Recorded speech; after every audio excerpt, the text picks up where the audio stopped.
crockett36 here, proclaiming victory. We have surrender from Japan, particularly. Germany is still belligerent and adventurous, but Japan has conceded, and we have victory in the Pacific. VJ Day. What happened? The convoys happened. So, he said he was going to put all of his planes in Japan. Basically, that curtailed all expansion.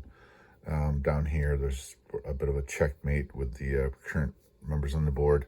He did consider bringing the tank force down to the Middle East. I'm a end on a climactic note kind of guy, so I think I would have tried to engage this force and seen whether I got lucky or not. Over here, a little more difficult. Not sure what could have gone differently. And the problem, of course, is the convoys. So even if successful battle in J-Hole or successful battle in Amur, that's one of three large forces in the Northern Pacific. This large force, and then, of course, that large force coming, and that large force as well right behind it. So that, and the fact that I believe he was actually going to get worse than he got last time. He got 41 last time, but 11 damage on the factory.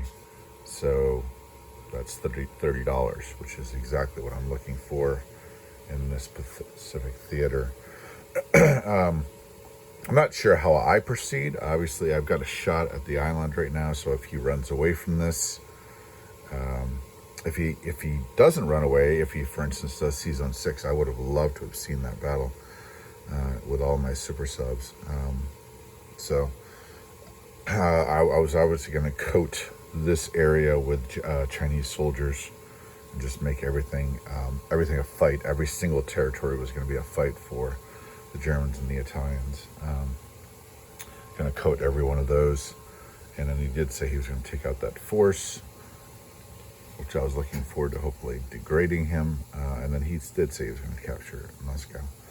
Over here, so as far as my future plans, I was going to build a Anzac factory here. So that would have had an interesting effect. He only had 2 destroyers on the board at the time, but and I've obviously got a lot of. So, anyways, the money train for Japan has been severely interrupted. He did get up to 60, I believe, pretty quickly. Turned 3, I think, but then I've been able to cut away at that because of the concentration up north. Italians and Germans are doing well. Just super. There are convoys here, convoy here, and these 5 subs. All these ships were headed to convoy 125, and I was going to double convoy these 2, and then get a convoy into Greece. So that even if they're making a lot of money, now we did have that national advantages where you would get a mech instead of a IPCs. So that would have affected this more than that. So this ends up being 44. I was also doing rocket attacks against him. These are all rocket attacks. The air bases all get rocket attacks. And then in addition to that, I had a bombing raid here against these factories. So the interesting thing was the asymmetrical warfare actually tipped it quite a bit, I think. The rocket attacks and the the income he would have gotten in this situation in regular Autobox would have been about 70, I believe. And although Italy has a lot of the money, his strategy ends up Italy can opening, and Italy is good, except for, of course, they're being convoyed and bombed. So They've got two. My factory's moved out there, and he was going to actually allow me to, place units there, which would have been an interesting new game where 9 American units are being produced in Russia. But if there was anything I would say about this is that even though we didn't do national advantages with Anzac, I was still able to produce the subs. And then here's the key with this new, I would call it a new South Pacific sub strategy. All warships, all the time, not necessarily afraid of an invasion.